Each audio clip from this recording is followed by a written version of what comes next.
Hello people, I'm the Comic Book Gamer. Today I'm going to be talking about how I would like Deathstroke to be represented on the big screen, what comics I think they should borrow from, and things like that. So, in case you did not hear, today Collider had an interview with Ben Affleck for his new movie, The Accountant, and in that, at the end, they asked him, why'd you choose Deathstroke for the villain of the Batman movie? And he said, and I quote, "He's a great villain because I just had an instinctive feeling that he would match up with Batman well, with him well. I'm a big admirer of that character as well, especially in the New 52, the way that they did Deathstroke, and I thought that it could work." No, just no. Don't. Why would you bring up New 52 Deathstroke? New 52 has a lot of people split down the middle. I think New 52 did a lot of good stuff. I think the majority of it was good. There was some really bad stuff, like they screw up Superman a lot and Deathstroke, like some of my favorite characters. But they nailed some stuff, like with Batman. Scott Snyder's whole run on Batman was fantastic. Jeff Lemire's run on Green Arrow was amazing. They had some really good stuff. But Deathstroke is one of those things with the New 52 that you do not bring up. If he would have brought up Scott Snyder's Batman, if he would have brought up New 52 Batman, it would have been like, yeah, that's great. But then when he brings up New 52 Deathstroke, no. That is not one of the versions you want to be pulling from. So I want to talk about the versions that you should. There are three versions that any sane person would see that you should pull from for Deathstroke, and those three versions are the original Marv Wolfman version, which is Marv Wolfman's the creator of Deathstroke, so of course that's one of the versions you could go with. My personal favorite, it's the anti-hero version of Deathstroke. Then you have Judd Winnick's version of Deathstroke, which is the more sort of the villainous Deathstroke. That's the best villain version of Deathstroke I've ever seen, because most of them, there's not really any depth to the character when they write him as a villain. A lot of people, and most, like, in the past 10 years, if you look at it, most people choose more for the villain Deathstroke than the anti-hero Deathstroke, because it's a lot easier to write. Because, hey, what's easier to write? This guy who's got really complicated morals, he's got his own code, there's reasons behind why he accepts contracts and why he doesn't, and he's a good guy, but not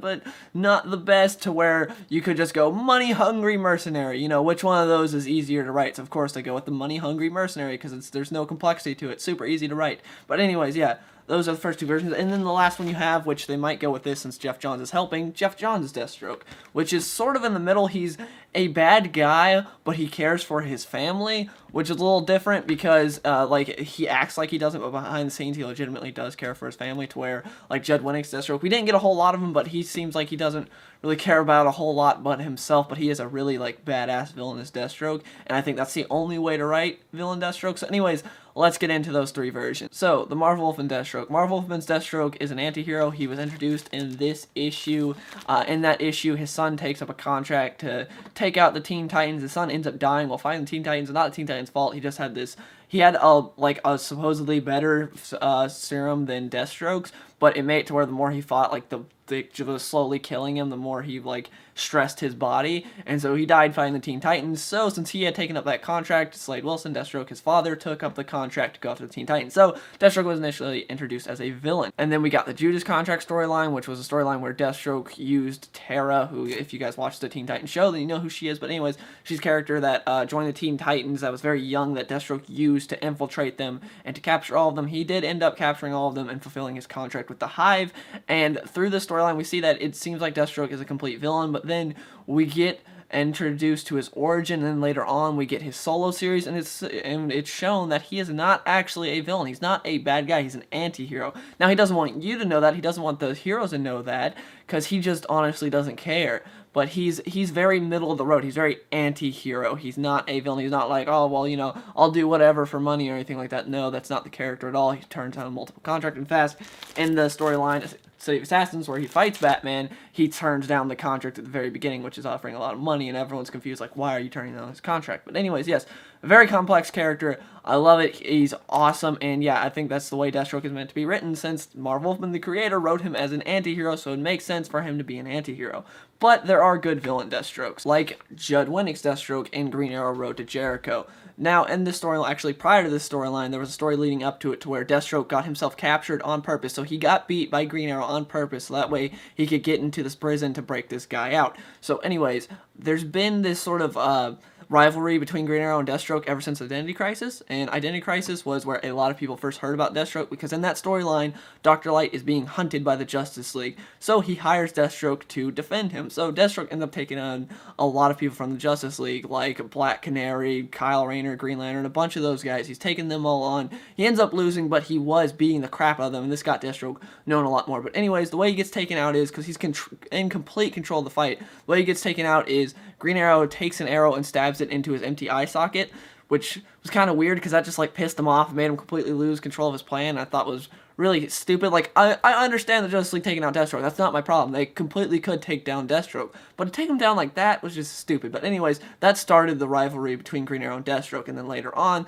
this whole thing happened where he got captured on purpose, so he had to come back and prove that he could beat Green Arrow, and he was going to kill him. In the end, he's fighting Green Arrow and Black Canary, and he's got them both with, like, swords to their throats. He even, like, put one in, I think, Black Canary's mouth. But anyways, he's got it to where he can kill both of them. But then the Justice League show up, so he just takes a kryptonite smoke grenade, throws it on the ground, and disappears because, you know, Superman's there, so that way Superman can't trap him. But yeah, really awesome Deathstroke, one you do not want to mess with, and the best villain Deathstroke. And again, you should read Road to Jericho, but there is a storyline leading up to it that you might want to read as well. And the third version is Jeff Johns' version, who I said before is sort of in the middle. He's not an anti-hero, but he's more on the villain side, but at the same time, he really does care about his family. So at the end of the day, this storyline, Titans East, is about Deathstroke making sure the Teen Titans are a suitable fit for his family, so that way, like, they're the new family, because of the fact that Deathstroke is a crappy father. He always has been, and it's a big part of his story of, like, every writer that's ever written Deathstroke always writes about his family because it's a big part of him, and the fact that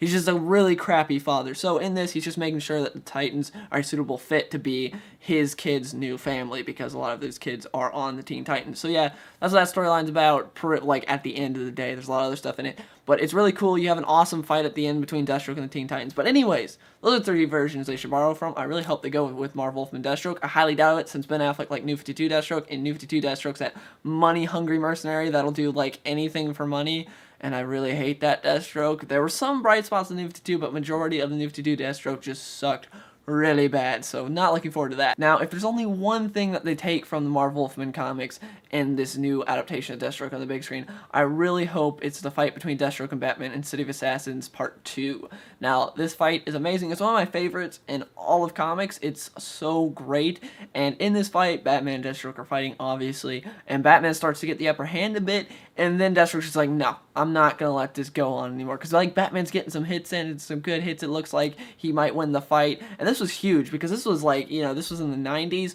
when basically Bane was the only person who was able to beat Batman, and that was a huge, because when Bane came in and beat Batman, it was like, oh my gosh, someone finally beat Batman. So yeah, it was huge, because no one beat Batman. Like, just like today, still, like, hardly anyone can beat Batman in a one-on-one. So for Deathstroke to just plain beat Batman, like, no fanciness about it, just one-on-one beat Batman, that was huge. So anyways, this fight, it's really cool, and again, Batman's starting to get the upper hand, and Deathstroke tells him this, and it's awesome. Let me get to the quote. He tells him, no, you're good, Batman, but you're just an ordinary man. I've been enhanced, I'm stronger, faster, and far more vicious. You've trained yourself to fight, I've trained myself to kill. He goes on more to say, like, you know, if it comes down to it, I will kill you if you get in my way. But yeah, it's an awesome fight. I want that quote specifically to be in the movie. That quote would be amazing. And yeah, just, I love this book, and I really hope that they borrow from it, because it is the main Batman v Deathstroke storyline. It's so awesome. I hope they borrow from that for the movie. But yeah, guys, those are the 3 versions I think they should borrow from for Deathstroke on the big screen. I already think the casting's amazing. Joe Manganiello, I think, is just perfect as or I think he'll be perfect as Deathstroke. I hope when they do the final fight, I hope, like, partway through the movie they have the City of Assassins fight, and then at the end, since obviously they're not going to have Batman just get plain beat and that's it. I hope at the end they have the Bat family versus Deathstroke, so it's Tim Drake, Nightwing, and Batman, and maybe Batgirl, I don't know, because I don't know if she's Oracle, I don't know if they have a second Batgirl, whatever, versus Deathstroke. You know how awesome that'd be to see the Bat family fighting Deathstroke, and it would make sense with me and everyone else, every Deathstroke fan, as to why Deathstroke got beat, because it makes sense for Deathstroke to get beat by the Bat family. But just Batman, no.